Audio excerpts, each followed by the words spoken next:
is Chin, and we're here for the Hawaii event, the Vincent Who, and I think this is a dialogue that for Hawaii is really at a critical past time, something that probably should happen all the time, but unfortunately we don't have you here every time, so I want to welcome you on this courageous project that's a dialogue. What inspired you? Let's find out a little bit. What brought you to this point? How did all this come about? Well, this was a story. The Vincent Chin murder case is a story that I grew up with because he was a family friend of ours. And, I was home about 5 years ago dealing with some family matters. And I was back there, trying to reconnect, trying to, look for a project, actually, a personal project to work on. And that's when I remembered this case, and I started asking around. And when it seemed like a lot of people had forgotten about this case, I thought that I would take some time off and make this documentary. And that's what I did. I took a year off, had no idea of who would be interested in this film. And, surprisingly, a lot of people had actually been interested. And I've gone to over 250 colleges at this point. I've also been to Norway. The Norwegian government brought me out there. Amnesty International in London screened it. I've gotten invitations to go to India for fall. So, and the State Department now wants to screen in embassies around the world. So it's really been, it's really exceeded my expectations. Wow. When I heard about the event, Hawaii, we have not as much concerns, but we did have an incident in November where a young person was shot and killed. What message or what dialogue do you hope this will create for the Hawaii community? Well, I don't know how familiar people are with the Vincent Chin case. One of the reasons that I did want to come out here to Hawaii to show the film was because of the Hawaiians that I'd met now living on the mainland. It was obvious that they had a different perspective on some of these issues, being Asian American, or even this term Asian American. And so that's why I wanted to really come out here and sort of hear, what people here thought about these issues. So my goal, for coming out here screening is, again, to engage in that dialogue and to raise these issues, but also connect, the people here, on the island who are interested in these issues with the people on the mainland that are also interested in working on some of these issues. A lot of people really stress education in the schools, but I think also the social responsibility of caring for each other. How have you been able to use this to really bring that dialogue to schools, not only just your colleges, but how can this be a value for our young people and our young adults? Well, you're right. I mean, it is, first and foremost, it should be the obligation or the responsibility of schools to teach this history, of all diverse people in this country. But unfortunately, it's slanted in one direction a lot of times. But fortunately, because of the internet and because of new technology, there's a way for communities to sort of, remember their own history, right, and promote their own stories. And that's one of the things that we wanted to do with this story, because we felt like it is one that we wanted to make sure that people knew about. In terms of young people, it's a matter of finding a way to relate stories to them. I mean, here's a murder case that happened, nearly 30 years ago now, right? And, the people that worked on the film, we obviously felt that it was still relevant to young people, and I think it was sort of finding that angle which made it connect with them, and that was partly connecting it to more recent cases that were happening, and presenting young people on film who were inspired by this case to get involved. Are we doing enough socially to educate young people on the importance of really eliminating racism and understanding each other's unique human potential? I would bring this up and just say not just racism, but bullying or any type of situation where kids are picked on for their differences, whether it's race, gender, sexual orientation, religious difference, or whatever.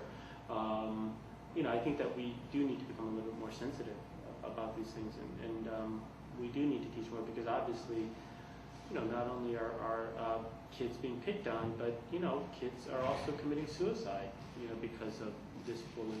And so I do think that it's a very, very topical issue that we do need to address and address it. You know, one of the things I thought was so important is you're bridging so many gaps. So whether it's between generations, because a lot of times it's people feel like, you know, older people don't understand younger people, or younger people feel like older people don't understand them. And then I think a really good point you brought out was this isn't just about racism, but it's about other areas where we tend to maybe make a decision instead of honestly accepting the person for who they are. So what other ways would you like to see this dialogue continue to bridge these gaps in society to understand people's diversity? I think the thing that I would like at the end of the day is for everybody to recognize that they all have a role. No matter what you're doing in life, no matter what job you have, what career you have, or what place you're in your life, you have a potential and a responsibility sometimes to ensure that people are appreciated for who they are, their diversity. And everybody can sort of contribute whatever way they can. I mean, I was working as a TV writer, so it was a skill that I had, and that's why I made a film. But everybody has a role to play. If you're a nurse, volunteer. An accountant. Lots of nonprofits need accounting help, legal help. Everybody has a role to play in terms of making society a more caring place. So that would be the message I would have. Is our media, are we doing enough media? Doing enough good or bad? Well, let's look at both. What are we doing? What do you think media's role in this? What would you like to see from the media? Well, I make a big distinction between large corporate media and the emerging independent media, because I do think that media is really biased, and despite people saying calling it the liberal media, the media in America is far from liberal. I mean, even just taking a survey of who are the people invited to be on the talk shows, on the Sunday political talk shows, it's overwhelmingly Republican. Not only is it overwhelmingly Republican, it's overwhelmingly white and overwhelmingly male. I think it was like 90% men who speak about these issues, right? And in terms of white, I think it was like 70 or 80%. They did a study recently, I can't remember which organization. But it's completely biased, and it's biased more towards an elite culture. And I think just as much as race is important in this country, we do have to talk about class. And in that sense, the people that they invite are of a certain class background, and we never hear from working class people. We never hear from people of different segments of our society on these shows, right, offering their opinions. And so I think that's a problem. Moving forward, though, we do have independent media where people can put up a blog, have access to public access media, put up a vlog. There are all kinds of new ways that are sort of challenging the status quo, and hopefully and you do see this happening. People are now gravitating towards these other forms of places to get their information. They're leaving these large institutions because they don't trust them anymore. And just look at the whole scandal of Fox Media and what's happening in Britain, right? With Rupert Murdoch. How can you trust them? You can't, So, so media's changing, hopefully for the better.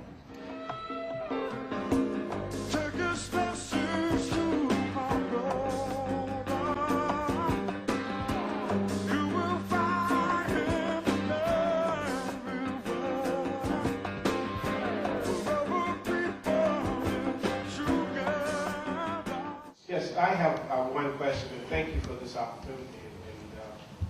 And I want to seize upon this opportunity. I'm from Mississippi originally, and share an observation of something that we had the black community, and we had some Chinese and Japanese. And I hope that you can, because you're speaking to these issues of racism, and maybe you can give us some insight. I've tried to figure it out and draw long conclusions, but Chinese Americans could come and work in the black neighborhoods, but they could also move across the tracks in the white neighborhoods and live there, while the blacks couldn't. The Chinese and the Japanese could, in fact, go to the white school without segregation, but the blacks couldn't. So, do you think that was an act of manipulation? Was it, what was it? I'd like to hear from you because I've rarely had the opportunity to speak and just ask that basic question. What were the dynamics there? Yeah, essentially, it's a question that actually I thought about and lived through too. My conclusion, and I think it's been written up by some sociologists and things too, about how Asian Americans really are sort of marginalized. I mean, and my sister Helen used to talk about this thing too. I remember she would say, she talked about how one of her African American friends in high school had told her that, Helen, someday you're going to make a choice. What are you? Right? Are you white? And, or are you, part of, or a minority and basically black? Because, the world was white and black then. But for Asian Americans, we weren't. I mean, the truth is that, we weren't, white people fear black people. This is a simplification because they feel threatened by them. Whatever it is, dark skin, taking their women, killing them in their beds, whatever. All those stereotypes and fears are there. And that's why they had to keep them down. They were slaves and never wanted them to do any better, and it's easy to distinguish them. Then the Asian Americans come along. And, we are threats in different ways. The Chinese Exclusion Act was because the white Californians didn't want them taking their jobs away. And, then the gentleman's agreement with Japan to keep Japanese from coming in and taking over jobs. And Filipinos came, and each group met with similar kinds of resistance. But never with the fear that, of Asian American, I remember the other thing from Asian American studies was a woman saying, when I'm with my, when I'm with my black friends, all the people think I'm a whore. When I'm with my Asian male friends, they think I'm a lesbian. So there's this sense that, we weren't a threat. And obviously, so, we provide as well, because we're kind of invisible. So sometimes we got, and I used to think that we got all the bad things. No one recognized us as a minority. So when there was supposed to be, affirmative action, for example, to help with minority issues, people never thought of us as that. Companies, when they had scholarships for Asian Americans, for minorities, didn't include Asian Americans. So we got that, but at the same time, we got all the racism, and as Kimberly has noted, you get the same thing. Go back to your own country. What's that? This is where I'm from. So we're really marginalized and put it in this category. So I think it's acceptable as long as we kept our mouths shut and didn't threaten the white community that they would allow us to live among them. And we weren't the same and we weren't equal. I remember one of the things we encountered too was we wanted to move from the New Jersey town that we grew up in. My father found a house and crossed the river, Delaware River in Pennsylvania, and bought it, except that you got a call that same night from the family that was going to sell to him saying, sorry, we can't sell it to you now because, our neighbors heard that the Chinese family was moving in and they didn't want us. So, you get the worst of both worlds. But I think what it comes down to is that Asian Americans never really were a threat. And so we were acceptable to a certain extent. I would add a historical footnote to that where Asian Americans were a threat, they were subject to Jim Crow laws. So my dad, who's here and who's a decorated World War II combat veteran, when he was growing up in Los Angeles, he was subject to Jim Crow. Swimming pools he couldn't go to, movie theaters he couldn't go to, and racially restricted covenants in the deeds of property that prevented Japanese from living in certain neighborhoods. And this is true all the way up and down the West Coast. Jim Crow included Asian Americans in the West Coast because Asian Americans were there in significant numbers and they were an economic threat to white supremacy. In Mississippi, there just weren't enough, but of course the numbers of African Americans without Jim Crow, as we saw after the Civil Rights Movement, African Americans struggled hard, but then they were able to immediately get political power because they were a numerical majority in many communities. So Jim Crow was designed to keep that majority from actually exercising power. And you didn't need to enforce that against Asian Americans in Mississippi. You needed to enforce that against Asian Americans in California, Oregon, Washington. No, this is not a question. while all of you are here. Okay. We lived in Chicago for 25 years and talk about where we should start. It should all start with us, because when I was in Chicago for 25 years, and I was so surprised when I heard my Japanese friends, the few that we had where we lived, they would talk about black people and they would say, Kuro-chan. I cried. Why do they refer even to this day, when they're among themselves and talking, they'll say Kuro-chan? That's like calling them a little boy, blackie, and I won't stand for it. I told them that that's wrong. And then another thing that they said that really startled me was, when they talked about the Jews, they said, Kuichi. I said, what are you talking about, Kuichi? They said, oh, that's how we refer to Jews. Ku is 9 in Japanese. Ichi is 1. 9 plus 1 is, in Japanese, it's Jew. Can you believe the ugliness of that kind of talk among those of us who say that we are being discriminated against, and then we do that to other people? And here in Hawaii too, how so often we talk about, but the Hawaiians, they should get off their, what they say, and this and that, the next thing. The question came up, how do we solve the problem? And that racism is rampant in our country. It's true. We've come a long way, thanks to people like Rosa Parks and Martin Luther King and the Kennedys and, other people like those sitting here. Thanks for that. But, among ourselves, what are we doing? And another thing in Chicago, our Japanese friends very often would say, my daughter married an American, or my son married an American. I looked at them curiously. Isn't your daughter an American? Yeah, but you know what I mean. No, I don't know what you mean. Why don't you say they married a Caucasian? So all I'm pleading with you tonight is that, yes, we have wonderful lawyers and wonderful politicians who are trying so hard, but it's up to us, one by one, to get our heads together. I fought for the Harano tunnels to be given back to Mr. Harano, Tetsuo Harano, when it was taken away from him and given to Governor Burns, a wonderful man. Sheena Burns and I are like sisters today, because she said my father would never have taken somebody else's name down and put his name up there. But you know why I fought so hard? I was a coward. But then when I heard from Marilyn Lee, Representative Lee, who had her people work for me, she found that a Caucasian lady, I won't mention her name, but I know her name.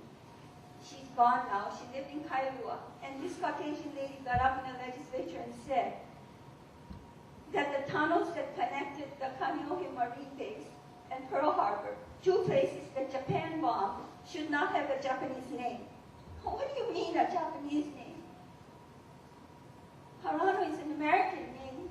Gibson is an American name. Cayetano is an American name. You know what I'm saying. So all I'm asking for is for us to get educated. We talk about education. But for us, each one, to stop what,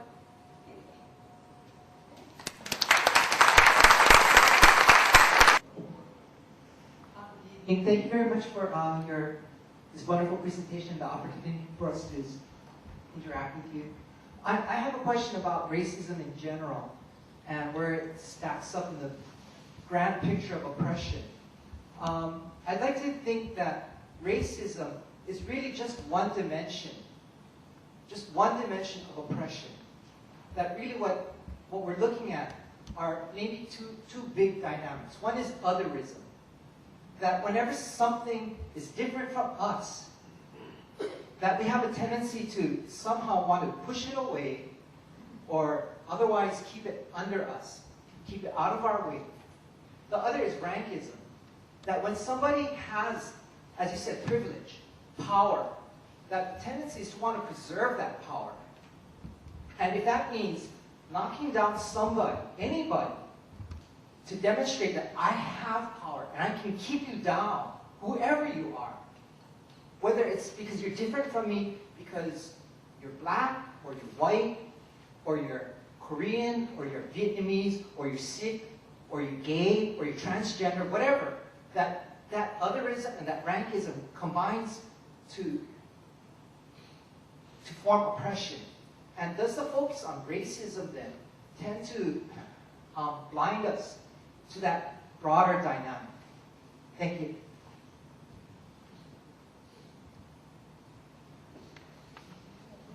I think you're right. Those of us who work in critical race theory have always argued that racism never exists alone, that it is in complex ways part of a system of subordination.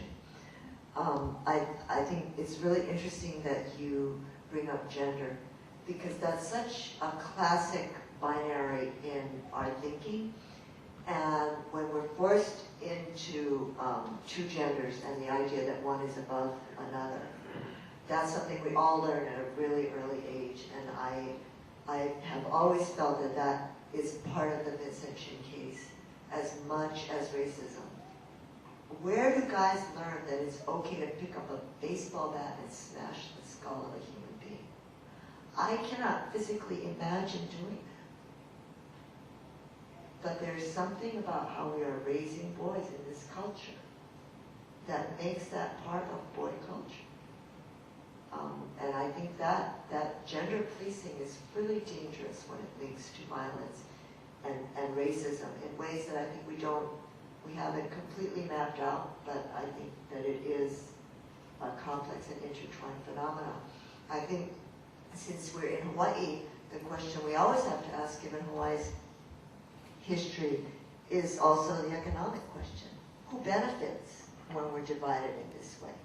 And our whole history of overcoming the plantation economy was figuring out that being divided by race, Filipino camp, Okinawan camp, Japanese camp, was how economic subordination was perpetuated in Hawaii.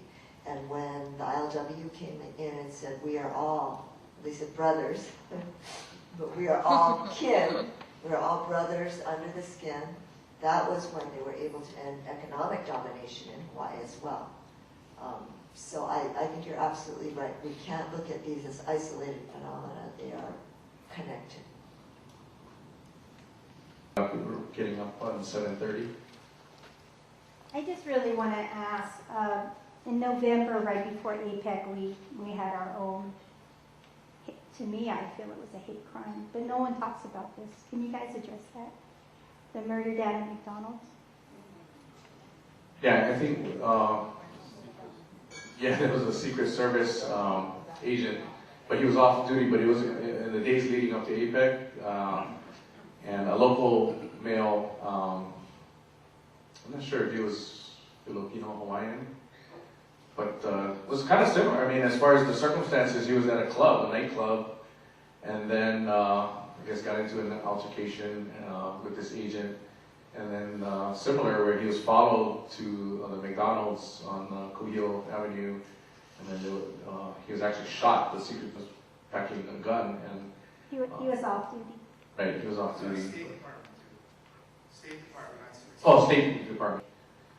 But I don't know if you guys followed that at all. But it was kind of the same thing. He got shuttled off immediately back to Virginia, and it seemed like they were kind of trying to downplay it. But you're right. That's a good point. It never quite. It got a little flash of publicity that week or the week after, but we haven't really heard about it since. The one thing I would say to that, I don't know that case, but I think that one of the things that points out is the importance of having a strong Asian American media, right? I mean, look at civil rights. There are all these components that you need, right? You need leaders, you need organizations, you need agenda, but you also need a way to get that message out. And for Asian Americans, unfortunately, we haven't really had a strong presence of a well-developed Asian American media, right? I mean, there's, when I was growing up, there were basically 3 networks. We didn't have Fox. But then when cable came along, all these communities got, channels. African Americans got BET, women got Lifetime, gay men got Bravo. I mean, everybody got something except for us, right? And we don't have magazines, we don't have a radio network, right? And I think that is a challenge for us, right? But, with that said, one of the positive things is that we do have the internet now, and that's something that Asian Americans have actually done a really, really good job of, taking advantage of. And I think that's probably where we're going to really need to develop to have that voice, because, you've got to get that agenda out there, right? And so the media has to cover it, and maybe that's why, and it's unfortunate that they haven't, stayed on top of that. Well, it seemed like it was dismissed because, it's just a dumb local boy. Well, again, comparing things to the Trayvon Martin case, one of the things that, when I immediately thought about that is that, comparing to the Vincent Chin case where, we as a community, waited a whole year, because we, between the time that Vincent was in the hospital to when when the plea bargain, came back, right, we just sort of sat around waiting, for this verdict. If we as a community had actually started, demanding, justice, or at least not justice, but at least, that the law enforcement pay attention to this case and not sweep it under the rug or not take shortcuts, right? Then I think we might have had a different outcome. If we'd been able to use an Asian American media, as activist presence to at least keep, the issue alive, as they say, then I think that, it could have had a different outcome. So.